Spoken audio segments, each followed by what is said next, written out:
Welcome everyone. This is a video game tag that I borrowed from Novels and Nonsense, and I changed it up a little bit because I felt like expanding it. I'm obsessed with video games just as much as I'm obsessed with books, and I felt like adding a couple of video games in that I felt would be remiss if they were not there.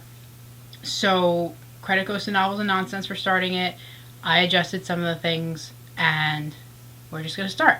So the first one that I have is Pong, because you can't have video games without Pong. Pong started everything. It was 1972, first thing that came out, and there's a lot more history to it that I'm not going to get into because that's not the point of this video. But I used Pong as a book that started it all for you, first book that you were obsessed with and just reread over and over and over again. And that book for me is Black Beauty. Black Beauty was the first book I was ever obsessed with and read numerous times, as you can see by all the bends, all the yellowing. It was one of my favorite books. It still is one of my favorite books. I occasionally reread it now, not as much as I did when I was younger and first read it, but this is the book that started books for me. It just proceeded from here, from all horse books to young adult and classic and history and just everything. Black Beauty was it for me. The next subject on the list is NES. So a classic that you really enjoy. And the classic that I chose is Jaws. A little bit of an animal theme here, horses, sharks. But Jaws was something that I read fairly recently, maybe a couple of years ago. I'm obsessed with the movie, so I watched the movies when I was probably way too young for them. But that started my obsession with sharks, and ultimately when I found out that Jaws was based on a book, I just had to read the book. And usually a movie spoils the book for you, but there were enough differences between the movie and the book that, it really wasn't that big of a deal. And the book is actually very good. There's mixed reviews on it, but for me it was a classic that I just really love, from the 1970s, and then the movie came out pretty shortly after that. So, my classic book. The next category that I decided to go with was Sega Genesis. Sega Genesis is one of those systems that you don't really hear about too much, but it has a lot of great games on it. I used to play it all the time at my cousin's house with my cousins, and we just had a lot of fun with it. And the book that I chose for this, a book that you really enjoy that you feel is underrated or not very well known, is Bait by J. Kent Meesum. I found this book just randomly at Barnes & Noble, and it's about a bunch of heroin addicts, and they are kidnapped and put on this island and are told if they swim across shark-infested waters, sharks, another animal, if they swim through shark-infested waters, there is a heroin payload at the end of this swim for them. And I guess it's a little bit like Hunger Games mixed in with drug addiction and just some crazy people. Hunger Games had crazy people too. And it's really interesting. It goes through a lot of, it has some addiction themes. It has, the struggle between people who have the ability to do things and people who don't have the ability to do things, the human spirit. It's just really good, and you think at the end of the book that, everything's going to get wrapped up real nice, and then all of a sudden, within the last couple of pages, boom, nope, sorry, you thought wrong. So I really recommend this book to people. It's not like anything that you've ever read before, I can probably say, and actually it says on the book here, Jaws meets Lord of the Flies meets Drugstore Cowboy. And while I've never read Drugstore Cowboy, I would probably read it just because it's on this book. The next category on this list is Game Boy Color, and I decided to go with this category for graphic novels because Game Boy first came out, it was all black and white, kind of crappy, but then they grew up into Game Boy Color with all the colors, and it was beautiful and amazing, and I love Game Boy Color. So the graphic novel that I chose for this is League of Extraordinary Gentlemen. I have not read it yet. I just purchased this. I love the movie. I've heard that if you like the movie, you will not like the graphic novel. But, look at the pictures. And there's lots of words. So, I'm cool with it not being anything like the movie, because then it just means that nothing's been spoiled for me. So, League of Extraordinary Gentlemen, this is definitely on my to-be-read list. and hopefully I get to it soon. The next category is N64. N64 was the first system that me and my sister ever had, and it was the way I justified that Santa Claus existed. Yes, I was that obsessed with N64. It defined my life for a period of time. So for N64, it is a book that changed the way you look at life, revolutionized the way that you perceived things. And the book that I chose for this is Feed by M.T. Anderson. And I don't have it with me because I borrowed it from someone when I was much younger in high school. Not that old. But anyway, when I was in high school, and it's about a futuristic dystopian world where everyone has these chips implanted in their brains, and the chips send live feeds to you in your head. So they send you commercials and advertisements for things, and TV and political things, and everyone has these chips, but some people choose not to have them. And it's about this boy named Titus, and he has a chip, but his chip winds up not working. It malfunctions with his friends, and while they're in the hospital, he meets a girl who does not have a chip.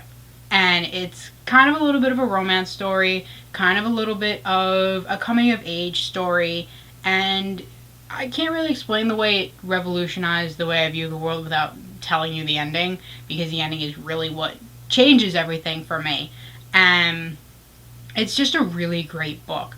It has a lot of great stuff in it, and it's probably the first book that ever made me cry.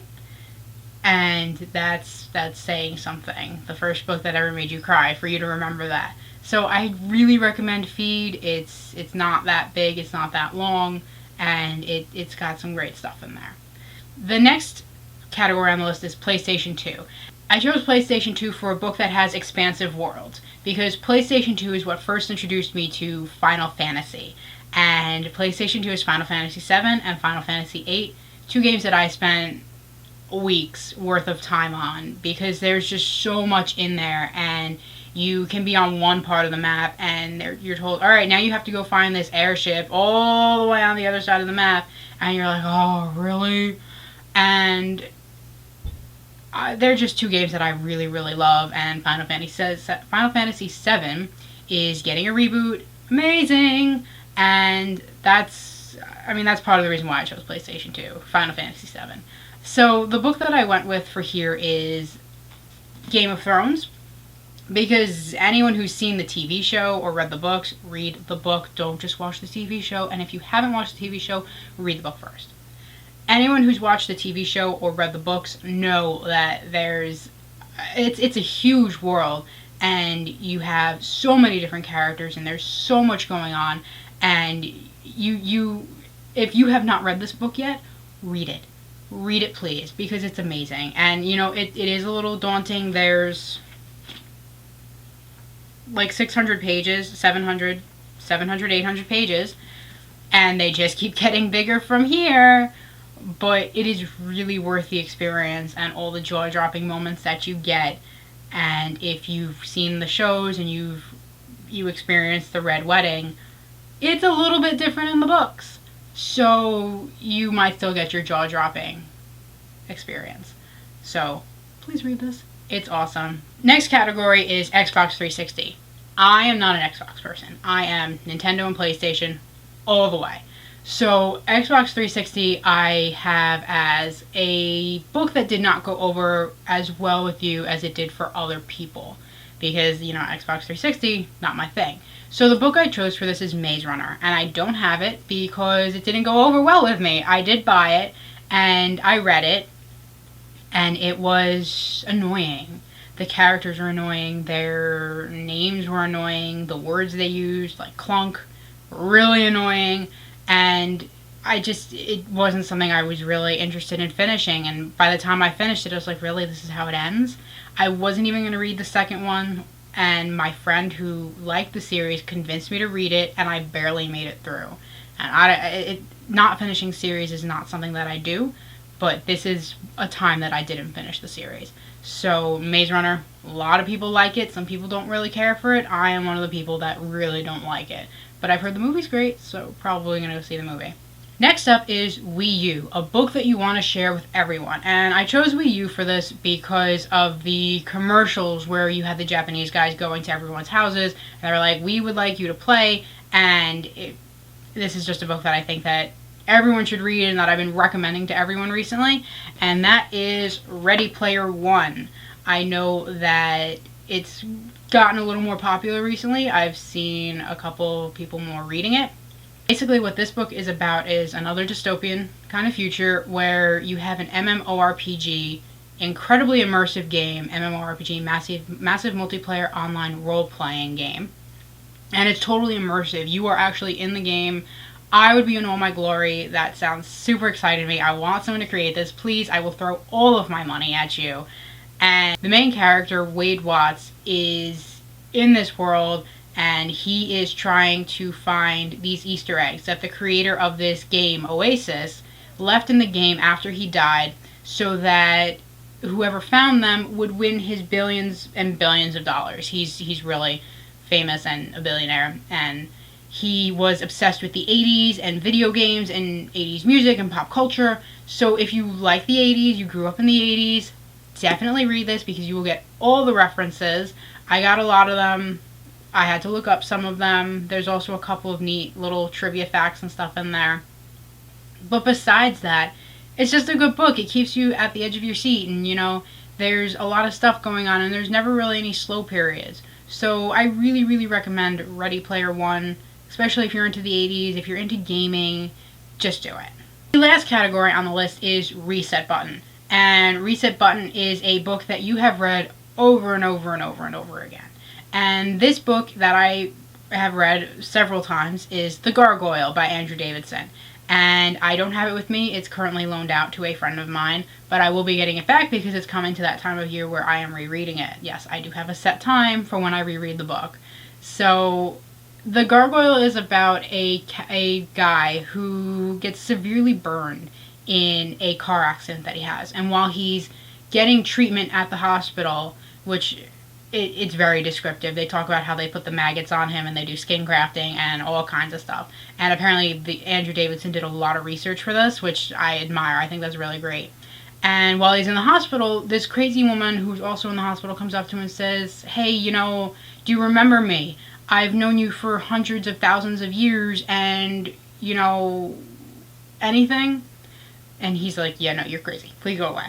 So it's their story together, and they're traveling through time, and she's telling him stories, and you're expecting one thing from the book, but something totally different comes from it. And it's not really a traditional romance. It's not a traditional friendship story. I mean, nothing about this book is really all that traditional. And I have sticky notes in there for lines that I really loved or conversations that I really loved. And, at first glance, it may not seem like a book that you might really enjoy, but I would suggest at least picking it up just to skim through at the bookstore or the library and to, read a couple of sentences and just see what it's like, and it may wind up being something that you're interested in. It's an amazing book. I really, really love this book. It's probably one of my favorite books of all time, and I highly recommend it. So you can't have a gaming and book mashup without talking about your favorite video games. And this is something that I could make a video about all on its own, because I've been playing games forever and I'm obsessed with games, and gaming is my life as much as books are. But I'm going to try to keep it short and just pick a couple of them. Standard Legend of Zelda Ocarina of Time, Majora's Mask, Twilight Princess, Darksiders, still waiting for the third one, all the God of War games, Dead Space, Banjo-Kazooie, 007 for the N64, the Kirby game, the side-scrolling Kirby game on the NES, awesome, Aladdin on Sega Genesis, House of the Dead, DDR, Guitar Hero. I'm just going to stop there because I'll just keep going and take up more time. So that was it. That was my video on video games and books. I will link you to Novels and Nonsense below this video. And that's it. I will have another video up at some point. And that's all for today. Live long and prosper.